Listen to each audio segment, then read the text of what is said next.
Understanding Satisfactory Academic Progress, or SAP. What is SAP?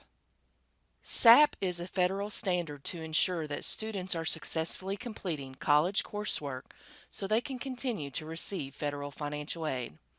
All students receiving federal financial aid, including student loans, are required to meet SAP standards. What are SAP standards? There are three specific standards or conditions that students must meet. This is GPA, completion rate or pace, and maximum time frame. Students who receive federal financial aid, including student loans, must always meet three conditions. First, keeping above a cumulative 2.0 GPA. A GPA is a measure of how well students complete all classes. A cumulative GPA is a GPA for all semesters that students have been enrolled, not just one semester. You can have a cumulative GPA between 0.00 and 4.00. To continue receiving federal financial aid, students must maintain a cumulative GPA above 2.0. Second, completion rate or pace. Students must successfully complete more than 2/3 or 67% of coursework. For example, if students are taking 12 credit hours, 9 credit hours should be completed successfully. A credit hour is the unit of measuring educational credit, usually based on the number of classroom or contact hours per week throughout a term. And third, time frame. Do not exceed maximum time frame of 150% of credit hours of a program. For example, if a program is 60 credit hours, students should not have more than 90 credit hours to obtain a credential. A credential is a degree, diploma, or certificate of a program. What if I don't meet SAP standards? The first semester that any one of the three conditions are not met, you will receive a SAP warning or SAP warn. This means you can continue the following semester with coursework, but you will need to meet with your advisor and review your graduation plan to ensure you stay on track. You should also attend tutoring services if needed. Other things to consider. You need to maintain an academic presence in classes, not just attending, either on campus or online, all semester long. Do not just stop attending class.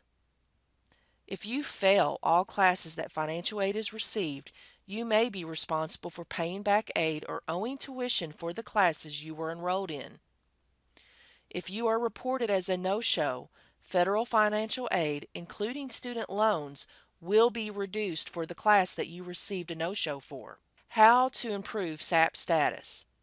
You can, first of all, meet with your assigned advisor throughout the semester for additional support. Second, repeat classes with E grades. This will help improve your cumulative GPA. Third, revise your graduation plan. This will refocus your career goals. Fourth, get tutoring assistant in courses if needed. This will help increase your course success. So what happens now? In the second semester, if any one of the three conditions are not met, you will then go into SAP Suspended or SAP Suspend. This means you must complete a SAP appeal to be considered for continued financial aid eligibility. The bad news, or is it? Okay, let's look at this.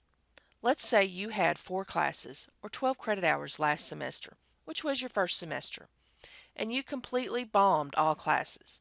You failed or withdrew from all of them for whatever reason. Now you are on SAP Warn for having a GPA below 2.0 and for not successfully completing 67% of your coursework. Now this semester, which is your second semester, you repeat the same classes, the same 12 credit hours, and you do great. Bad news is that you will still fall into SAP Suspend because you still will not have completed 67% of the coursework successfully. You would have only completed 50%. Over the 2 semesters, you would have attempted 24 credit hours, but you only passed 12 credit hours successfully, and that gives you 50%. So it's a cumulative look at all your courses for that 67%.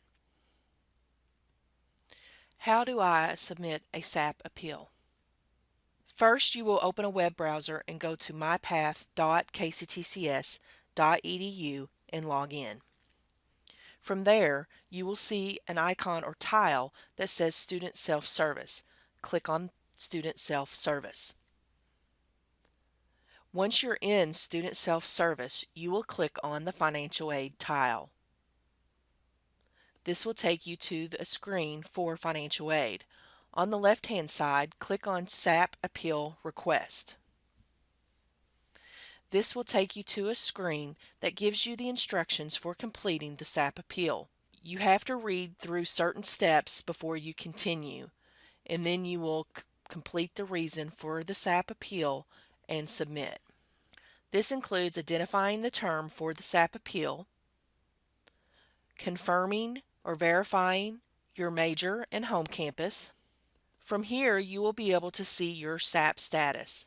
It will show all three conditions and your status in each, including the cumulative grade point average, your quantitative percentage status or your course pace, making sure you're above 67%, and third, the maximum time frame, your percentage to meeting that 150%. And you will review that and click continue. Then you will be taken to the final steps of the SAP appeal. Here you will acknowledge your reason for falling into SAP. And you will just check one of the options, and if it's not there, you'll click other and type in the text box your reason or circumstance. And then you will click continue. Then you will type in your written statement. You want to use 5 to 8 sentences explaining the circumstances that caused you to fail SAP. I really recommend that you use Word or some other word processing software to type in your statement. That way you can spell check your statement and check for grammar. This way you can then copy and paste your statement into the text box here and then click continue, and then you will submit your appeal. How do you stay out of SAP trouble? Basically meeting those three conditions for SAP standards. Keeping that GPA, the cumulative GPA, above 2.0, making sure you successfully complete more than 67% of your coursework, and not exceeding the maximum time frame of 150%.